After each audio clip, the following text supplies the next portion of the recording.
Hey everybody, Josh Sheridan here with the Barely Legal Podcast. They demand my alter ego, but I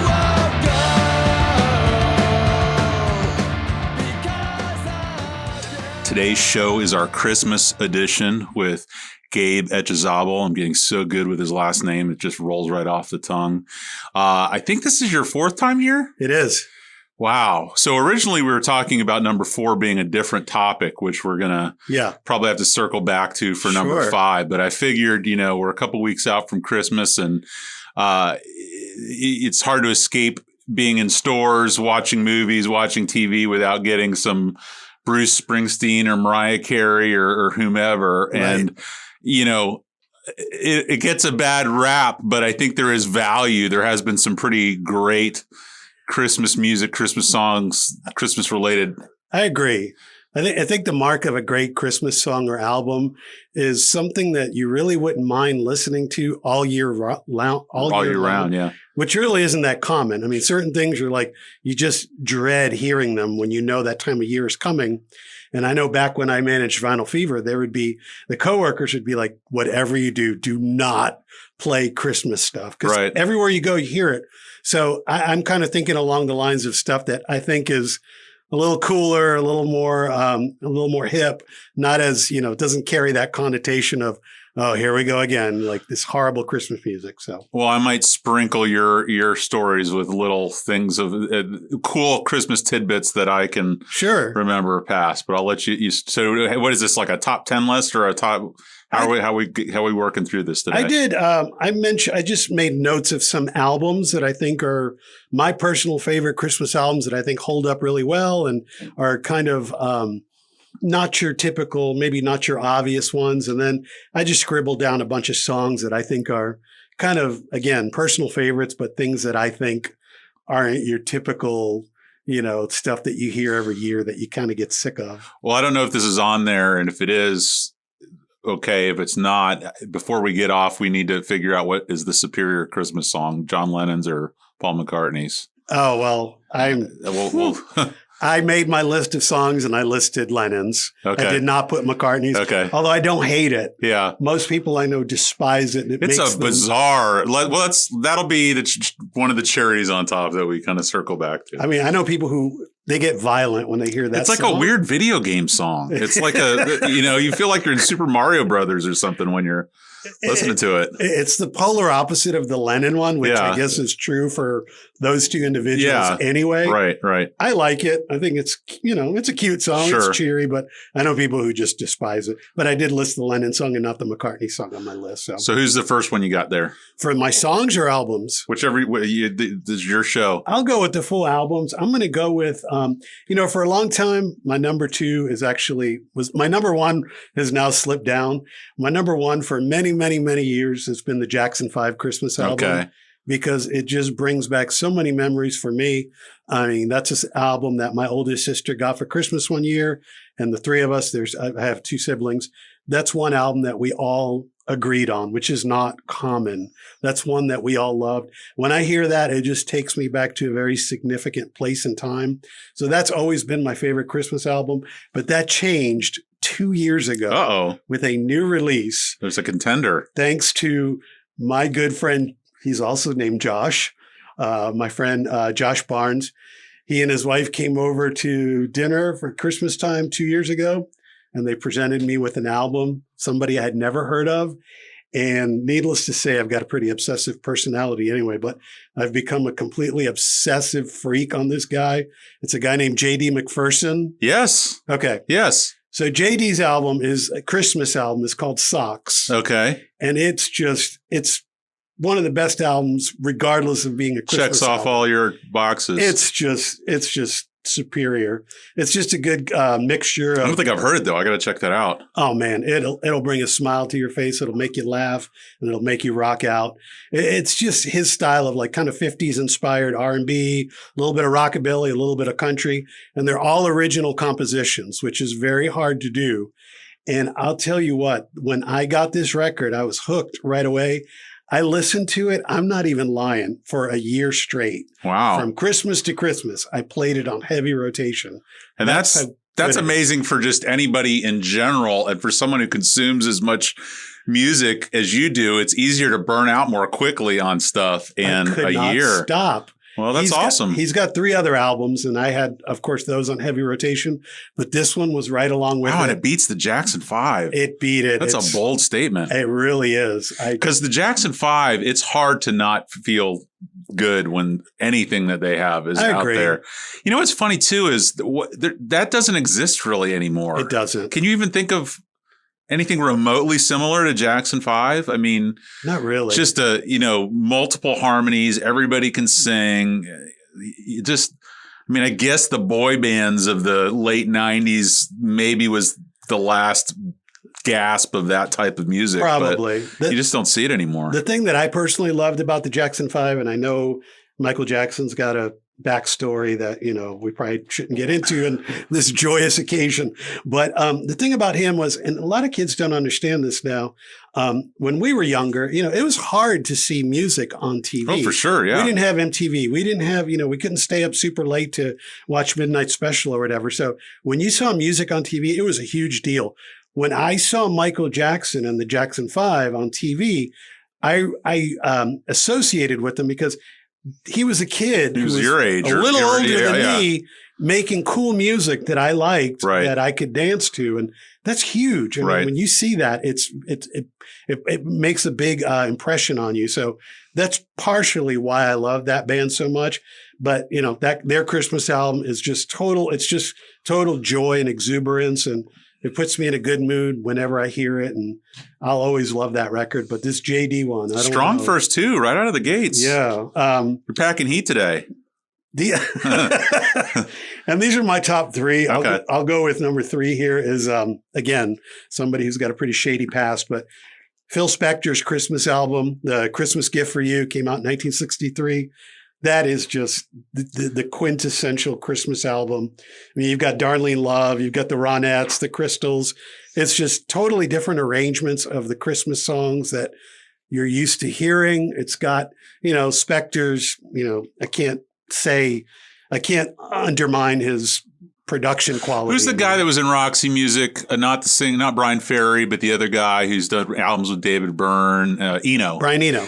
I always have this weird Brian Eno, Phil Spector, like they have this weird mad scientist understanding of tone and sound and layers. And it's not, I don't, because I don't think Phil Spector is a musician, right? He's just a producer. He's a consumer or an understander of music, where Eno actually writes and plays. True. So that's different. But, they have this ability to kind of like potion together these sounds that no one else can really do. And I mean, was it Pet Sounds that he worked on, or Spector? No, he did. He worked with the Beatles on Let It Be. Okay. And he did some of Lennon's solo stuff. He produced All Things Must Pass for Harrison. But he did the wall of sound, or whatever it is that they, Brian Wilson, I think, was really inspired by it. Okay. He's like a huge, he was a huge Spector fan. But I was going to say Brian Wilson is another one of those guys, and Todd Rundgren is another one of those guys too. I mean, they're just like not human. The things that they hear. It's like A Beautiful Mind or Good Will Hunting with music. Totally. I just see the notes floating around in the air. Completely. Right. Like, how did you ever think of that? So, yeah, Spector's definitely one of those guys. But that Christmas record is just, it's just amazing. I mean, I never get tired of that one. This is another personal favorite. This is back to my childhood, but this is a little obscure. There was a disco orchestra called the South Soul Orchestra. South Soul? South Soul. S-A-L-S-O-U-L. Okay. And they were kind of, they were a backing band for a lot of other people, like a full string section and everything. And they put out like a bunch of records, but they put out one record. Their third album was called Christmas Jollies. Came out in 1976. And it is just awesome. It's like disco. That sounds amazing. Disco funk versions of Christmas songs. They do have a lot of originals on there that they wrote for the album, which are just as good as the classics that they covered. But they did this on the second side of the record. There's a medley that has like little snippets of different Christmas songs. It sounds totally cheesy, and for some people it might be, but it's just the production on it is just immaculate. You can buy a little bit more cheese in a holiday album than you can in a regular album. Your threshold's lower. It's allowable. Yeah. You're right. Yeah. But another one. That's one that my older sister had that we played to death. And I mean, it's great. It's Christmas. It puts you in the mood and you can dance to it. So we were all set. So I love that album. This one was more of a compilation that was thrown together later, but the tracks are so strong. It speaks on itself. This is a compilation. It came out probably about 13, 14 years ago.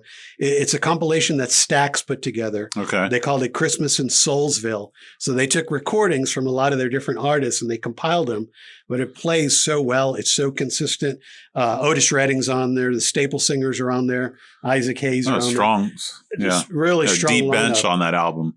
And there's a version of, by Booker T and the MGs, there's a version of Winter Wonderland, which of course is instrumental because it's Booker T and the MGs. But man, that alone is worth the price. That's worth it. It's fantastic. Well, my hope is after this interview is to put together a playlist of your picks and put that out there. Well, I put together, this is one of mine from a couple of years ago. Okay. All right. That I put together. It's got some of these that I'm going to give you. So. And then lastly, for the full albums, I went with Nick Lowe's Quality Street, which came out in 2013. Again, some originals, some covers. He does some really cool covers. He does a Roger Miller cover, which is amazing. And Nick Lowe is just like one of my favorite people on the planet. Talk about producer, songwriter, singer, musician, all of the above. He's just got it all. So who's Cruel to Be Kind? Is that Nick Lowe? That's Nick. Yeah. He produced the first several Elvis Costello albums, produced the first Damned album. I mean, his resume is amazing. So his Christmas record, again, one of those that you can listen to all year long and you're not going to get bogged down and go, oh man, this is a Christmas record. I don't want to hear this. It plays just as well during the year as it does at Christmas time. Right. So those are my full-length albums that I have on heavy rotation. Strong, I like it. Yeah. I went with some songs, and I'll go through these kind of quickly. I'm not rushing you. You're okay. You're okay. No, I tend to be kind of real chatty, so sometimes that's why we love you. I need to be roped. It's all good stuff, though. It's all gold. You're spitting gold. It's okay. Songs. I know you mentioned them at the beginning, but I can't not mention Bruce's version of Santa Claus is Coming to Town, which, ironically, hearkening back to the Phil Spector record, his version, his arrangement is more reminiscent of the one that's on that album. You know, we've heard the typical Santa Claus is Coming to Town. He doesn't follow the typical, his version doesn't sound like what we're used to, but it's actually modeled after the Phil Spector version. That song is probably, I would have to say, if I don't think too hard about it, probably my favorite Christmas song. Yeah. And, my favorite thing about it is not Bruce being Bruce, even though that's pretty great because he's got all his little kind of, crowd work stuff that he's doing in there. My favorite part, though, is when Clarence's sax hits. Oh, yeah. The party starts when that part hits. Totally. The air that guy's got to push through that horn and just the authority. I mean, oh man, I don't know. I didn't live during the jazz legends of, 50, 60, 70, 80, however long ago. But during my lifetime, just watching him, he was just a giant of a man and just so amazing up there. He's a powerhouse. Yeah. Man, he was, Yeah. May he rest in peace. And, the cool thing about that too is Bruce still pulls that one out when it's around this time of year. Well, plus his son is playing the horn now too, isn't he? His Clarence's nephew. Oh, nephew. Yeah, okay. Jake. Yeah, okay. Jake, his nephew. But Bruce still plays this. As a matter of fact, the very first time I ever saw Bruce in my whole life, the very first time of dozens and dozens of times, was in December. It was December 7th, 1984. Not that I have that date memorized, but he played up in Tallahassee, and I went up there. I skipped school. I told my mom, I was like, I'm going to Tallahassee to see Bruce. Nothing you can do about it. And he played Santa Claus is Coming to Town. So it kind of holds a special place in my heart too, because it reminds me of the first time I ever got to witness him. So, so beyond many other reasons why I love it so much, but again, just joyful. It's just happy. I love it. Next one, I went with one of my all-time favorite singers ever, soul singer, Donny Hathaway, who of course is no longer with us. He released a song in 1968 called This Christmas. It's an original recording. Didn't really go anywhere when it came out, but it kind of flopped upon first release, to be honest. It charted really badly, but in 1991, there was a compilation that came out through Atlantic Records that included it. and it kind of grew legs. Like a renewed. Yeah. People got like really interested. And the interesting thing about it is it got very renowned in you know, among the Black community. And it became kind of a standard where now that song has been covered by people like Usher, John Legend did a great version of it. I mean, the list of people who have covered this song is a mile long. So it's a really interesting story. And what's funny about him is, I mean, again, I'm a big fan of his, but usually with Donny Hathaway, you can just hear the heartbreak in his voice. Right. That's why I love him so much, because he just pours it out. But, you know, he kind of flips it on this one. It's a Christmas song, and he just sounds like so happy. Right. Which is kind of a weird juxtaposition for, you know, the life and the mental health issues he had and kind of the struggles he went through. But it's a beautiful song. I played it on my way over here. So very cool. You know, I was listening to it. So that's one of my favorites. Specific track from the Phil Spector album I mentioned earlier is Darlene Love's Christmas, Baby Please Come Home. Most people know it because she did that on Letterman for almost 30 years. It was like almost a, you might know a cover version. Well, I'm trying to think. I feel like it's been used in a couple Scorsese movies or something. It was in Goodfellas. Was it? Okay. Sure yeah. When they're like opening up the freezer and the guy's hanging in. Yes. Yeah. Yes. So that version of that song is Darlene Love, another one. I mean, I got to see her live a few years ago. I've always loved her, but you talk about powerhouse. Her voice is like Clarence Clemens on the sax. Yeah, God. Yeah, no, for sure. I'm hearing it in my head right now. She almost didn't need a microphone. Right. Seriously. Right. It's just so powerful. So she did that song, and of course, it's been covered by U2. The Ramones Joey Ramone, did a cover of it. But she was down on her luck. She was, I don't know if you know the story, but before she got involved in the Lethal Weapon movies, and I mean, she was cleaning houses. Wow. This is one of the greatest vocalists of all time. Yeah. Who made Phil Spector a mountain of money, and she had nothing. Right. So, David Letterman's kind of a goodwill gesture invited her to do that one time, and the response was so strong.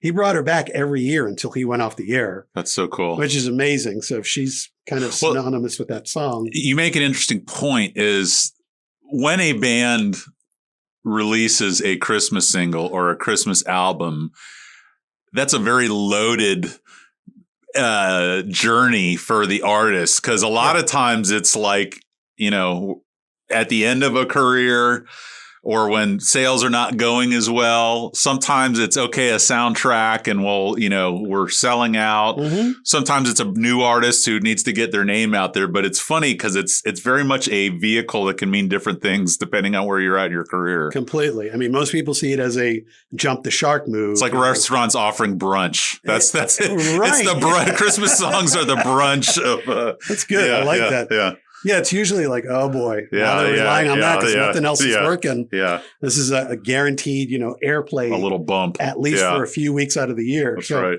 True, and some people, I think, I don't know. There's no rule, but I think some people do it too early. If you have one album out, I don't think your next album should be a Christmas album.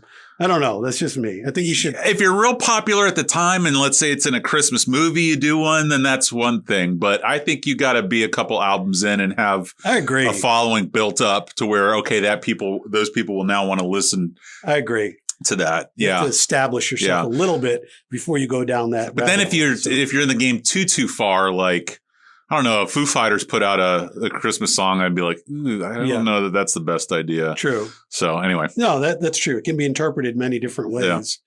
Yeah. Let's see. What else do I have? Well, Stevie Wonder, another great.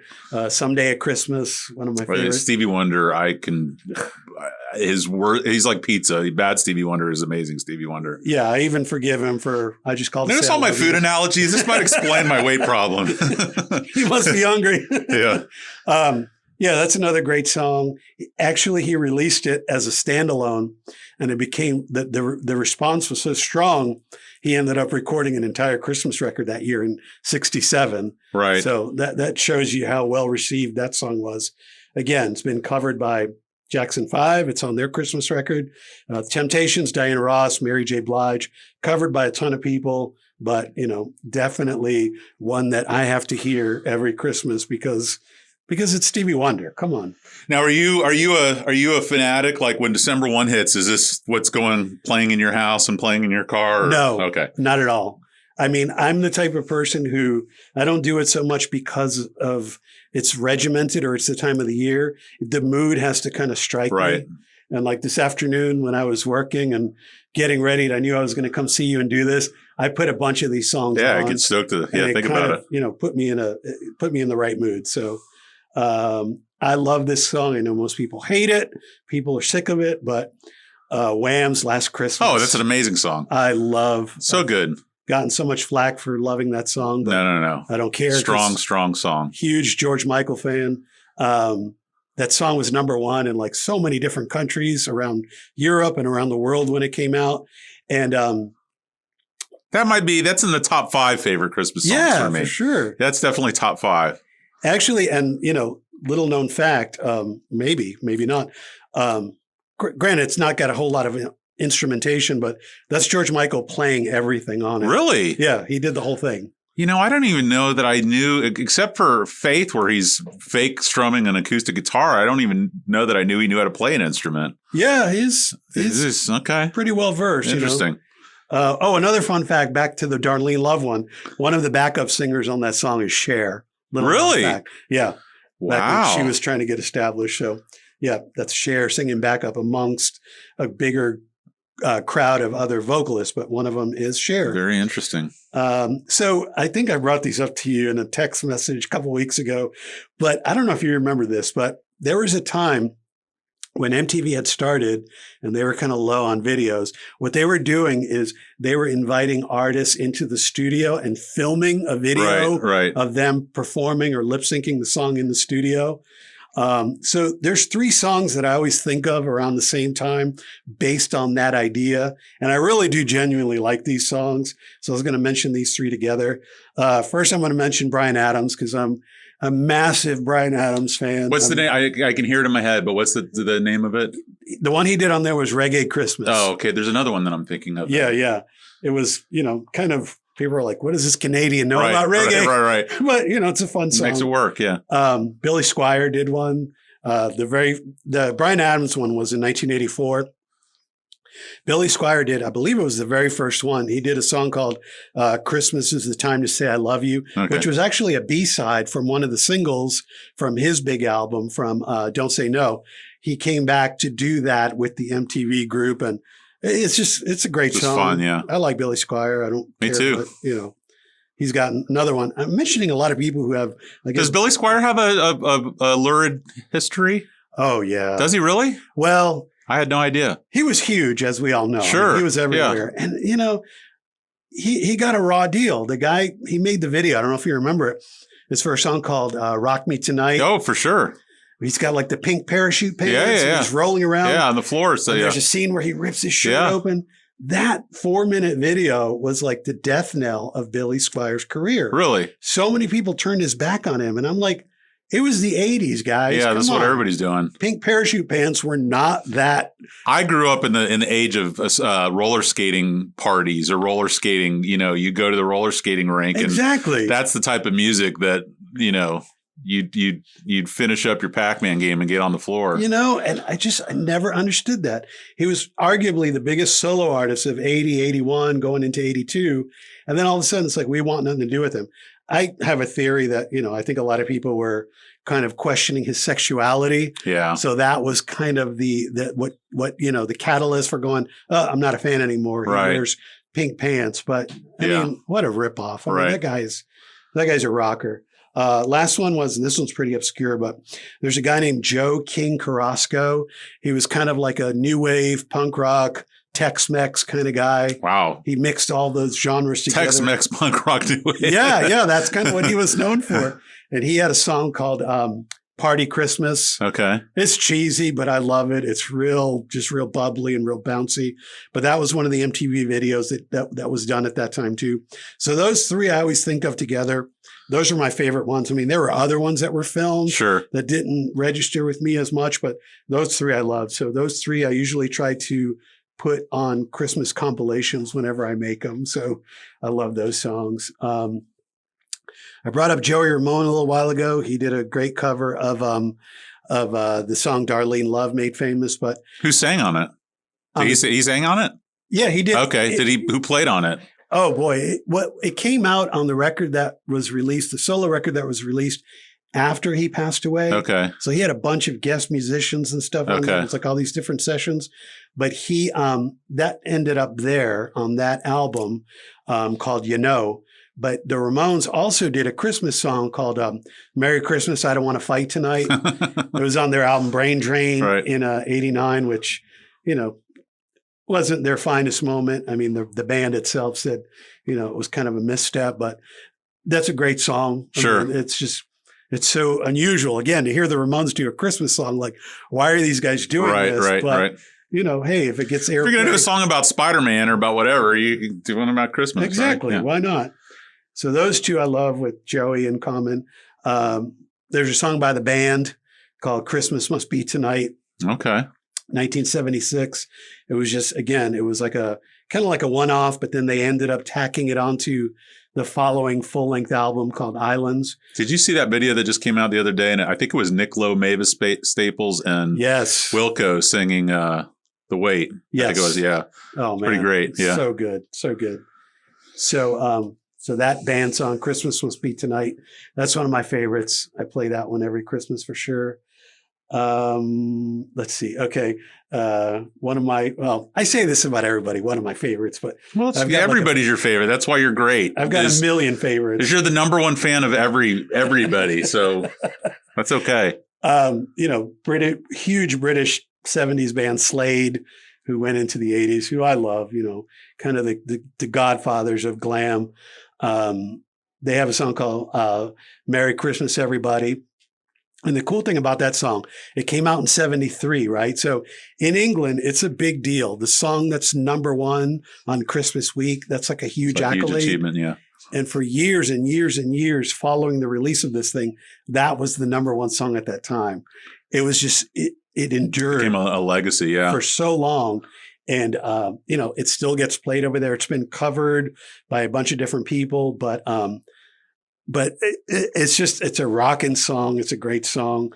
Going into some more glam rock here, because that's kind of. And thank you, by the way, for the T-Rex monolith. I was trying to get my producer to make that the bumper music. He's like, I don't think you want to get sued by whoever owns T-Rexes. That's how I think. I see a visual and I hear a song. Yeah. That's just the way I am. But that was a great picture, by the way. That was fun, yeah.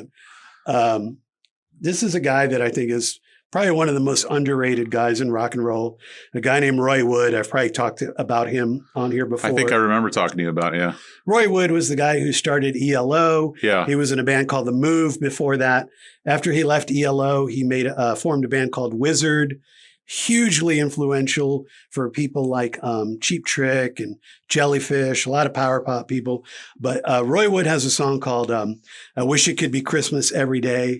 And it's just, you hear this song and the chorus will be stuck in your head for days. Okay. It's so catchy. REM did a great cover of it. Ooh, I'm a big REM guy. Yeah, they did a fantastic cover of it several years ago. But again, another great song. Another one that was a perennial British hit at Christmas time. This is one that, always gets airplay over in England every year, even though it's, it came out. I feel like radio has had a longer career in England than it's had in the United States. Oh, for sure. With all the BBC one, it's still big. Like, I think it's, still a major force over there. Well, it was a catalyst in breaking people. If somebody like John Peel played you could guarantee. Yeah, it's like Johnny Carson of music. Totally. You can guarantee you were going to sell some records the next day. So, yeah, it was very, very influential. Here's one that I guess the group didn't want to do, but they were talked into it. Run DMC's Christmas in that Hollis. was going to be one of the ones I wanted to talk to you about. Yeah. Woo, what a great song. That was included on that very first edition of that very special Christmas series of albums that were done for charity. Not a lot of hip hop Christmas songs. So there really are, and I think when that came out, people were taken aback. Like, again, why are these guys doing this? Well, because they were tougher than leather. You kind of hold this spot in people's mind, and now you're singing about Christmas. It's hard to rectify the two. But I don't think that they kind of compromise themselves or quote sold out by doing it. It's a Run DMC song. Oh, for sure. That happens to be a Christmas song. Right. That's the way I always look at it. And my God, the money it's probably made being put in movies since then. I mean, every Christmas movie that I've seen made in the past 30 years has that song in it. I know. Yeah. It's such a great song. And we talked about this earlier, but I went with John and Yoko's Happy Christmas, War's Over, 1971. Yeah. What a great song. It really is. I mean, it's a protest song. It's just a good song. It's for sure. Who could pull that off? A Christmas / protest song. How do you feel about John Lennon? He's, as a kid, he was the coolest Beatle to me. He's always got kind of the darkest storyline of all of them.